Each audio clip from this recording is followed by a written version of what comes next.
Amen. Giving honor to Reverend Thomas, to our deacons, first lady members, and friends. Amen. It's good to be here. Amen. Amen. I always say he didn't have to do it, but he did it anyway. Amen. Amen. But there is a word from the Lord. Amen. On this morning. Yes. Amen. But before we go into a word, amen, I just want to talk about how we need to forgive one another. Amen. Amen. We need to forgive one another. Amen. It said, forgive your enemies.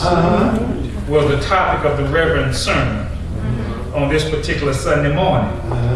At the close of his rather long message, he asked how many were willing to forgive their enemies. About half of the congregation raised their hands. Not satisfied, he preached for another 20 minutes and repeated the question. This time, a few more lifted up their hands. Still unsatisfied, he lectured for another 15 minutes and repeated the question. Now, all their hands was raised except one elderly lady in the back row, Miss Jones. Aren't you willing to forgive your enemies? The pastor inquired. I don't have any, was her answer. Miss Jones, that's very unusual. How old are you? She said 93. Miss Jones, please come down front and tell this congregation how a person can live 93 years and not have an enemy in the world. The sweet little lady trotted down the aisle, very slowly turned around and answered, it's easy. I just outlived them all. Some of y'all will get that next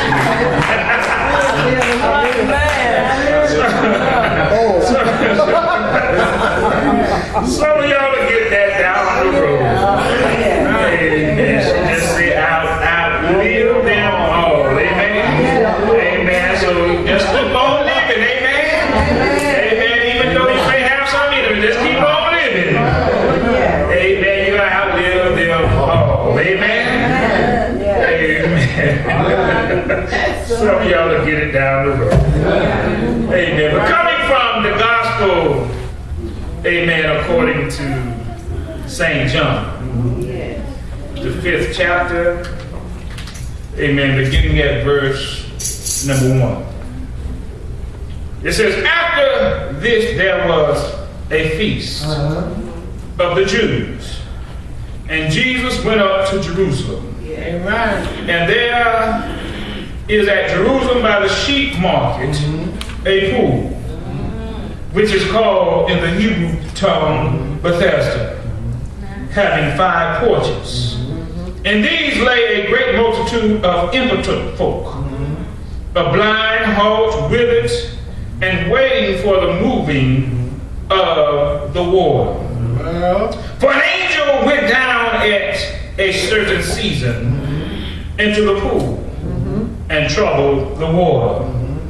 Whosoever then first after the troubling of the water stepped in was made whole, or whatsoever disease he had.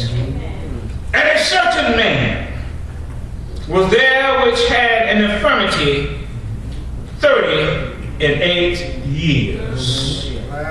When Jesus saw him lie, and knew that he had been now a long time in that case, he said unto him, wilt thou be made whole? And the impotent man answered him, said, Sir, I have no man when the water is troubled to put me into the pool. But while I am coming, another steppeth down before me. Jesus said unto him, Rise, take up thy bed, and walk. And immediately the man was made whole and took up his bed and walked. And on the same day was the Sabbath. Amen. As we look at this text, amen, the exegetical idea is that, amen, a certain man, amen, even though he waited a long time, God met his needs. Amen. And the theological idea is that, amen, God, amen, no matter how long it takes, God will meet your needs.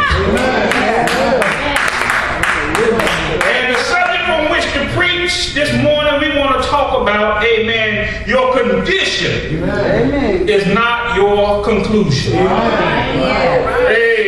Amen. Your condition is not your conclusion. Amen. Can you tell your neighbor, say, neighbor? Oh, neighbor. Amen. Your condition is not your conclusion. Amen. Amen. Your condition is not your conclusion. Amen. My brothers and sisters, amen, if we tell the truth. Amen. If the truth be told, a lot of us at some time have asked the Lord when. I don't know about y'all, but I constantly sometimes ask him that. Amen. Oftentimes you can be in a situation for so long and you begin to get nervous because we feel as though we should be beyond where we are right now. Oftentimes we would say, Lord, I've been serving you a long time. But when will my season come? Or when will my breakthrough come? Amen. Isaiah 55 and 8 says, for my thoughts are not your thoughts, neither are your ways my ways, saith the Lord. And in verse 11, later on in that chapter, it says, so shall my word be that goeth forth out of my mouth. It shall not return unto me void, but it shall accomplish that which I please. And it shall prosper in the thing whereto I sent it. In other words, amen, if God gave you a word, amen, no matter how long it takes, amen, if God made you a promise, amen, no matter how long it takes, amen, if God said it, that settles it. So you just got to keep on holding on.